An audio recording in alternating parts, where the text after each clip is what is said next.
Assalamualaikum warahmatullahi wabarakatuh. Perkenalkan, nama saya Ayu Angela dari kelas 5C, Prodi Pendidikan Guru Sekolah Dasar di STKIP NU Indramayu.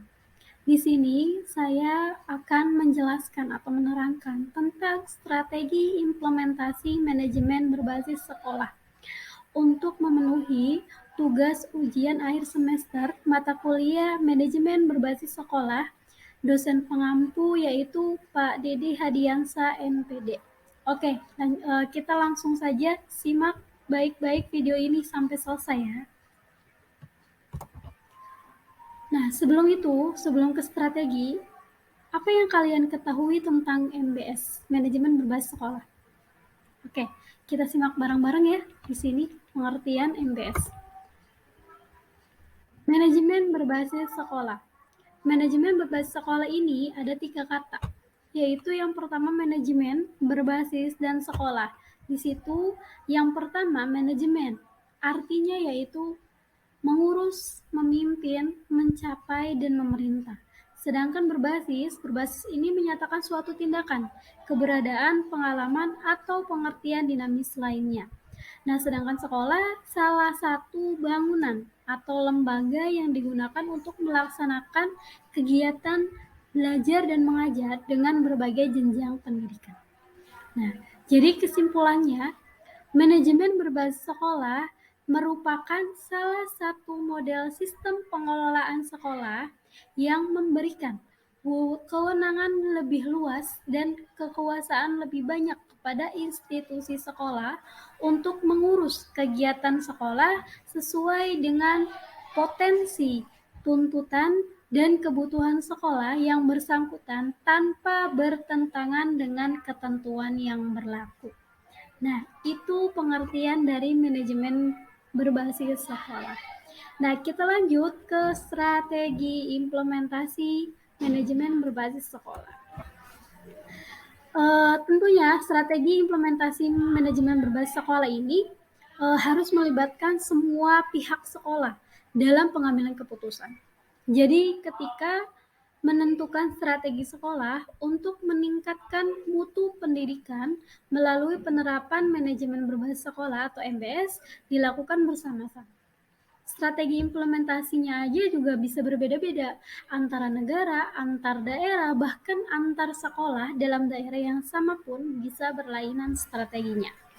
Nah, untuk menentukan strategi, kita harus mempunyai langkah-langkahnya dalam menentukan strategi MBS di sekolah. Nah, di sini kita bahas langkah-langkah dalam menentukan strategi MBS di sekolah. Yang pertama, ada menentukan visi, misi, dan tujuan sekolah. Yang kedua, mengidentifikasi tantangan nyata sekolah. Yang ketiga, mengidentifikasi fungsi-fungsi yang diperlukan untuk mencapai sasaran.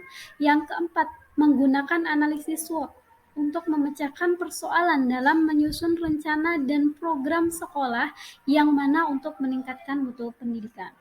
Dan yang terakhir, yang kelima, melaksanaan rencana peningkatan mutu, kemudian melakukan monitoring dan evaluasi pelaksanaan. Nah, itu langkah-langkah dalam menentukan strategi MBS sekolah. Nah, kita lanjut untuk pembahasan selanjutnya.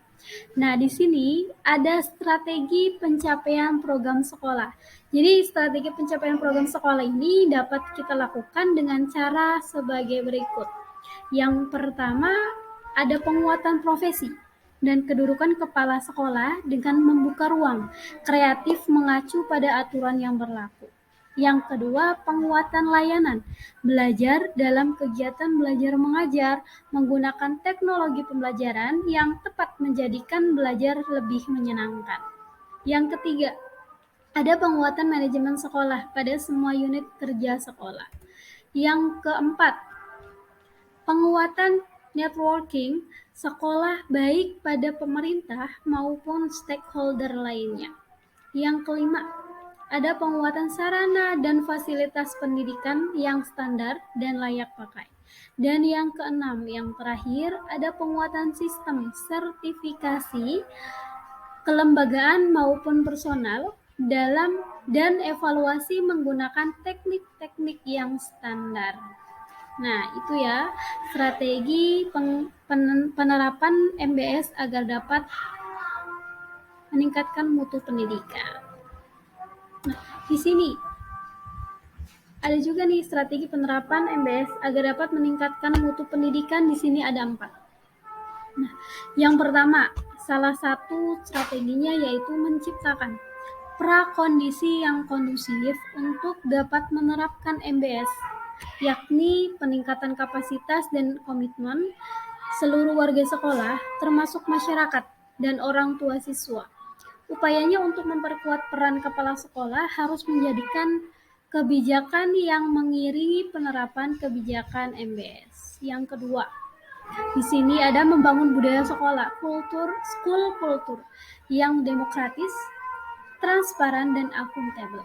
Nah, termasuk membiasakan sekolah untuk membuat laporan pertanggungjawaban kepada masyarakat. Yang ketiga, pemerintah pusat lebih memainkan peran monitoring dan evaluasi.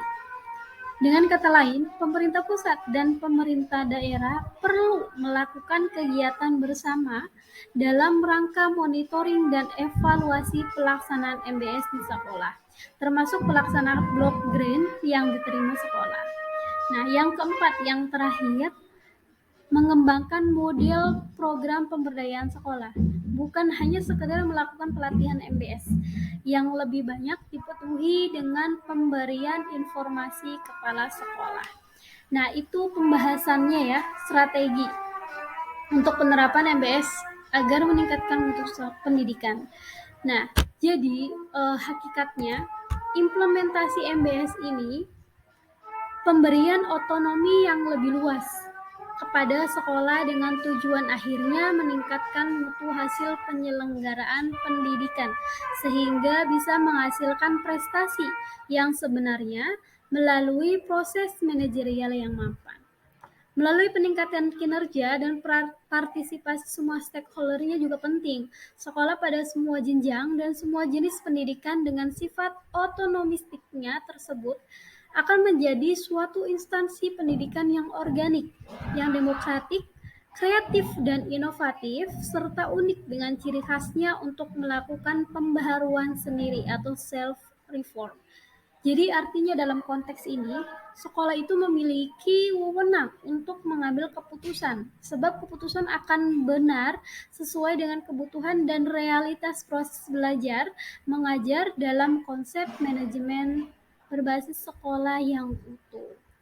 Baik, itu saja pembahasan kita kali ini tentang strategi implementasi manajemen berbasis sekolah. Nah, saya undur diri. Terima kasih yang sudah menonton. Kurang lebihnya mohon maaf. Wassalamualaikum warahmatullahi wabarakatuh. Dadah. Jangan lupa like, share, subscribe, dan komen.